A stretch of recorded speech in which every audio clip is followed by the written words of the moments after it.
I'm Pastor Tom, and welcome to the Sunday Sermon. You got to move. You gotta move. You got to move. You got to move. You got to move, child. You got to move. You gotta move. 'Cause when the Lord gets ready. I'm going to read to you from the book of Genesis, Genesis chapter 27.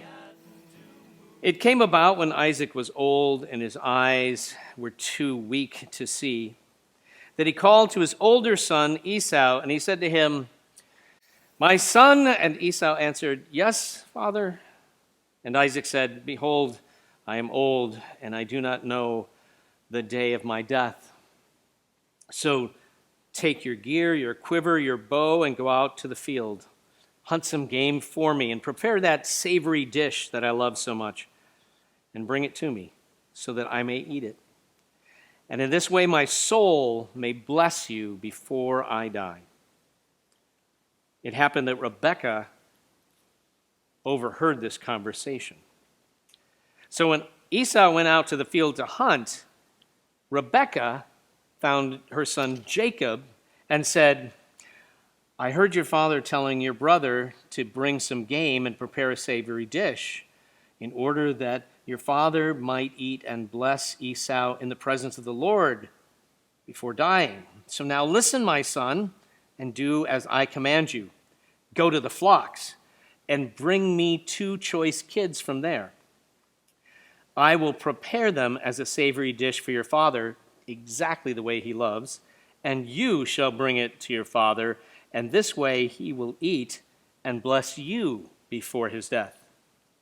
And Jacob said to his mother, "Mom, Esau, my brother, is a hairy man, and I'm a smooth man. And if my father feels my skin, he'll know that I'm deceiving him, and I shall bring upon myself a curse and not a blessing."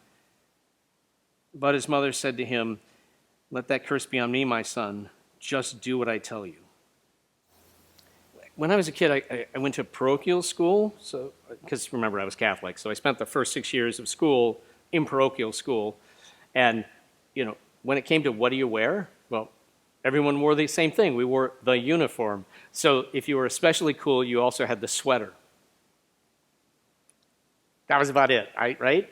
All the boys had these kind of grayish-green pants. They were corduroy, which meant that whenever you walked, they went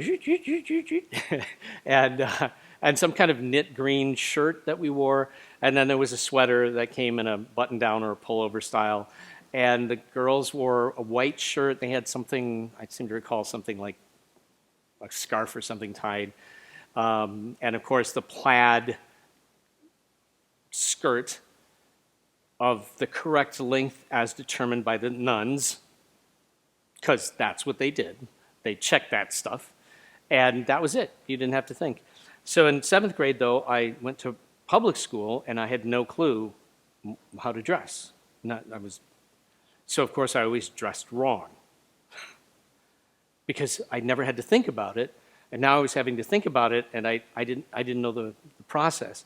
So it was time and time again when I was the guy, was people kind of looking at me like, "What's wrong with you? Why are you dressed like that? Oh, that's so out of fashion," that sort of thing. And it's a weird experience because suddenly you start to feel like a weirdo. You start to feel like you don't belong, and then comes the question, how do you fit in? Right? What's the secret to fitting in? And everyone has an approach that they take. My approach is always like, okay, I don't want to just conform. For some reason, I was resistant to that. I just wanted to do my own thing. But I still wanted people to think I was cool.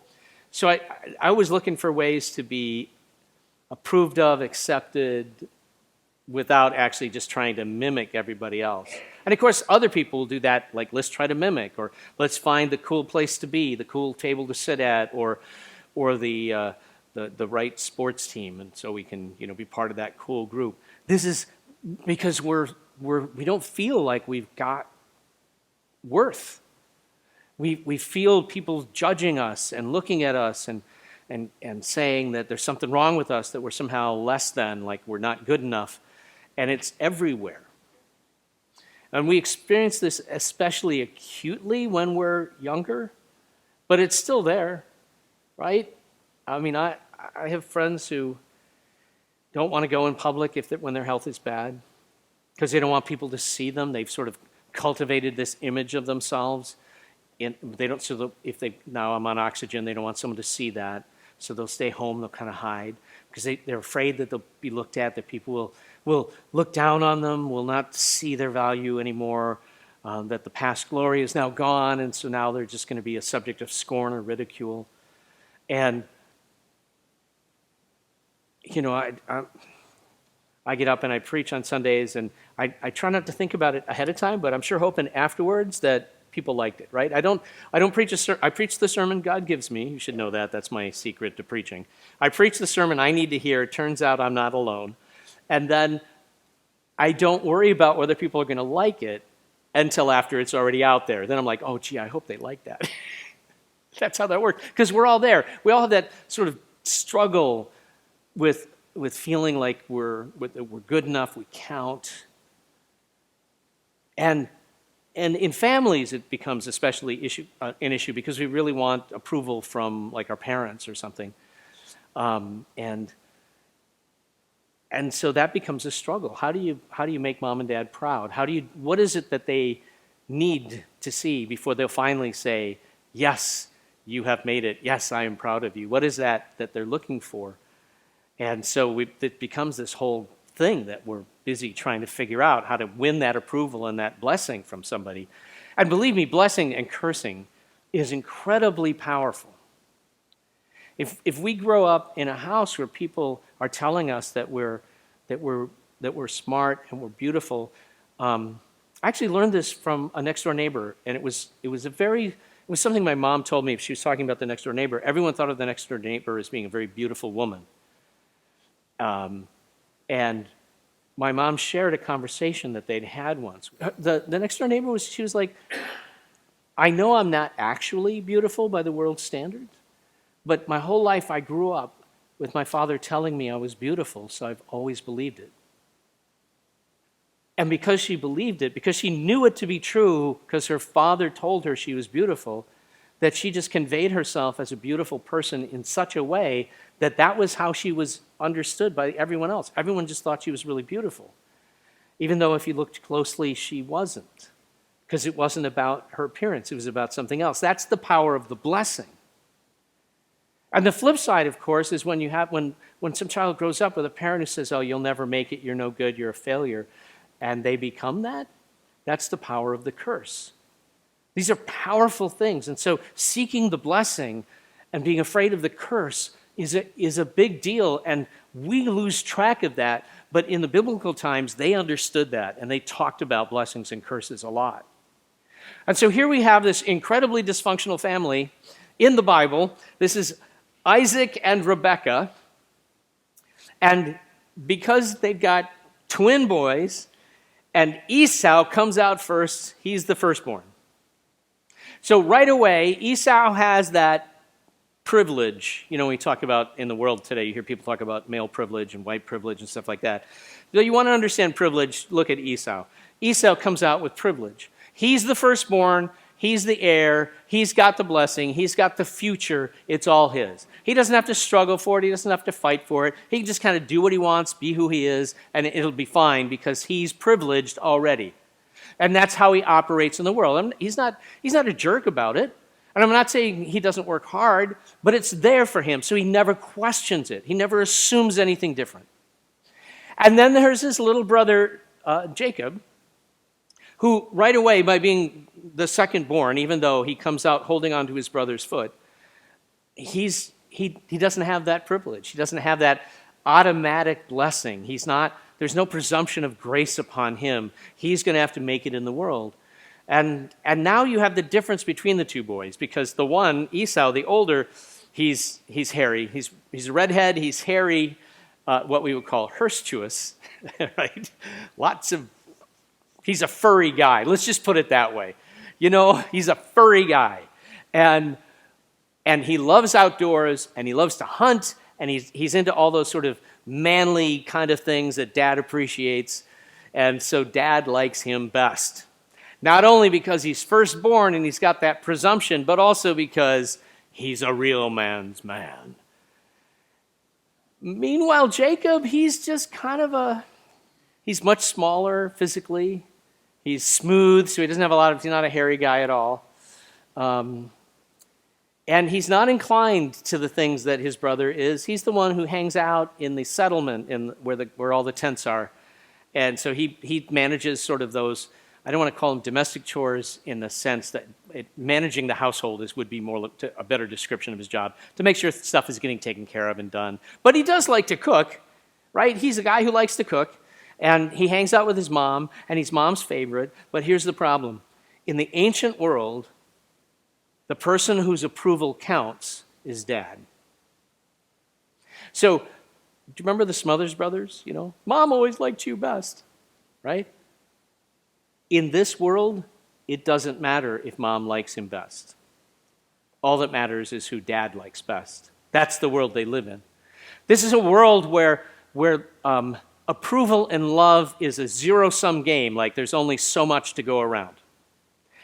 And this is the source of the problem.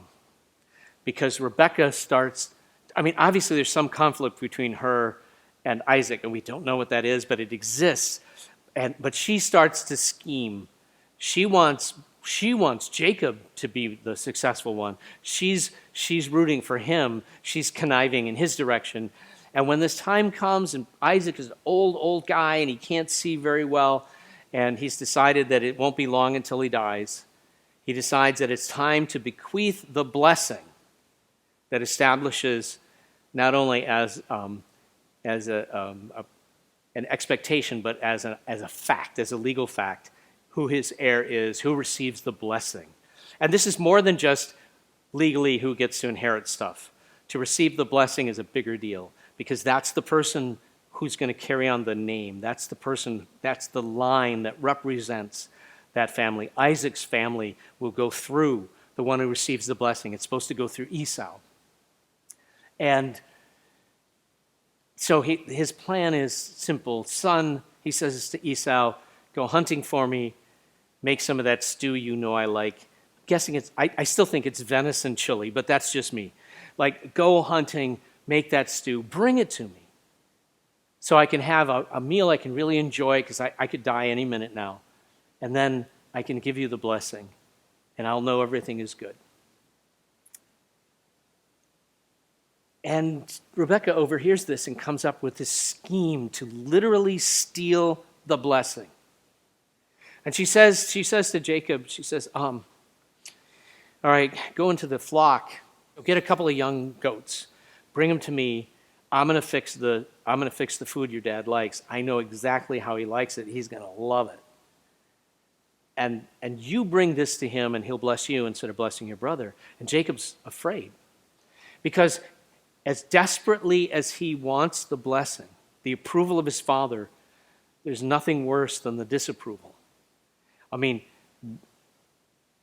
he's largely, I think, invisible to his dad, but the thing he really doesn't want is to receive the curse.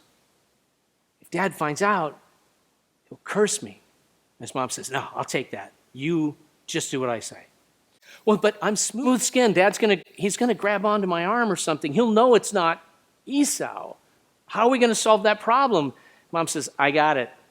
So she takes, when they slaughter the animal, she takes the skin of the animal. So this is like freshly slaughtered animal, slaps it on his arms. So his arms come out as hairy, and sends him in with the stew. And he walks in and he goes, I brought your stew, Dad. I brought your stew, Dad. And Isaac's response is, wow, that was really fast. How'd you get that done so quickly? He says, well, the Lord blessed me in my hunt. And Isaac is thinking, oh, Dad, something's weird with the voice. Kind of sounds like Jacob, not like Esau. He says, come here, come closer. And he reaches in, and when Jacob comes closer with the stew, he grabs his arm, feels the furriness of it. He says, your voice, you sound like your little brother, but clearly it's you. And then he eats the food, And he blesses Jacob. And Jacob leaves. And then Esau shows up. Esau comes in. He's got the food. He says, Dad, I brought you the food you wanted. The Lord blessed me on my hunt. And Jacob says, wait, you were just here. No, I just got back now. I just finished this up. Well, then who was that before? Who was it who got the blessing? And Esau's like, well, I saw Jacob heading away from here. Oh, no. Jacob stole the blessing. So here Esau is this guy who's just, it's always been there. The privilege, the presumption, it's always been there. And now suddenly it's not? Who does he become in this moment? He cries out. He falls to his knees. He's like, Father, isn't there some way you can bless me too? Isn't there some blessing left for me? And it's not much of a blessing.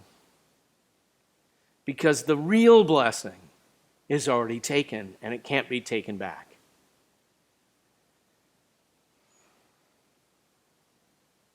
And here's the thing, this whole family doesn't get it. They don't get it.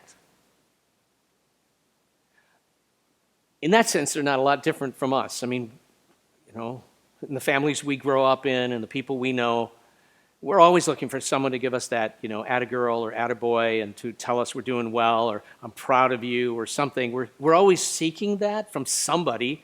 If we don't get it from our own parents, then we find surrogate parents, like some favorite teacher or some coach of a team, and they take the place of doing that for us. We're always seeking that kind of approval, and it's hard. I mean, there's a saying that says, when you don't care what they say about you, then you're free. And when you don't care what they think about you, you are finally at peace.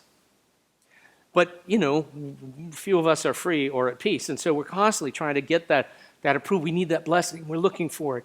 And it feels to us like it's a zero-sum game, like there's only so much to go around. And so we end up in competition with other people to sort of sidle up, to gain approval, to be the person on the inner circle, to get close, to be special.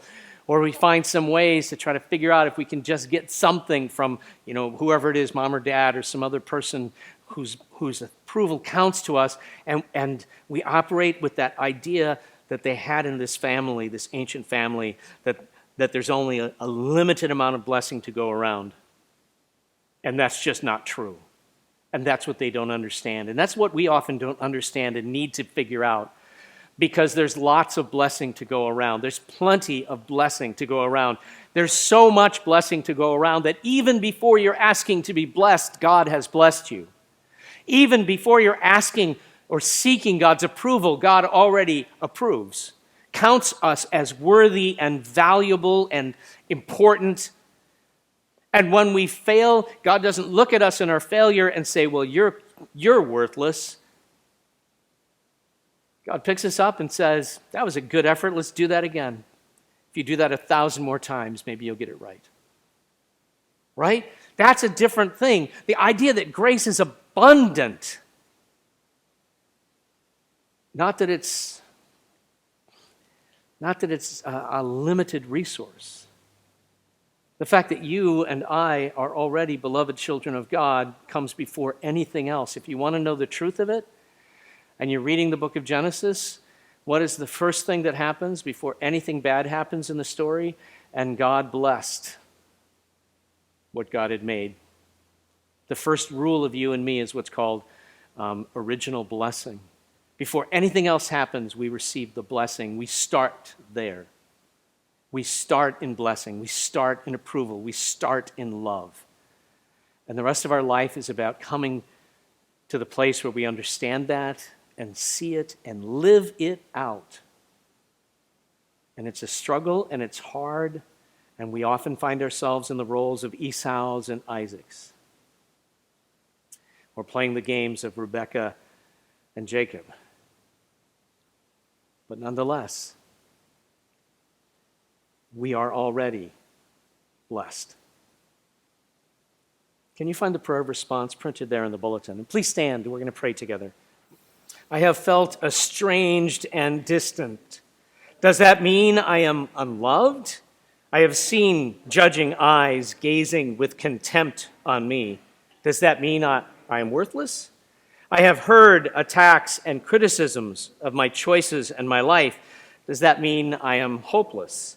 I have tried to curry favor, gain approval, become popular, but even when I have succeeded, I come away empty. But when I surrender to you, O Lord, I realize that I have always possessed what I was busy pursuing. Before you, I am of great worth. I am full of possibilities. I am deeply loved. Let me live in that truth alone. In Jesus' name, amen.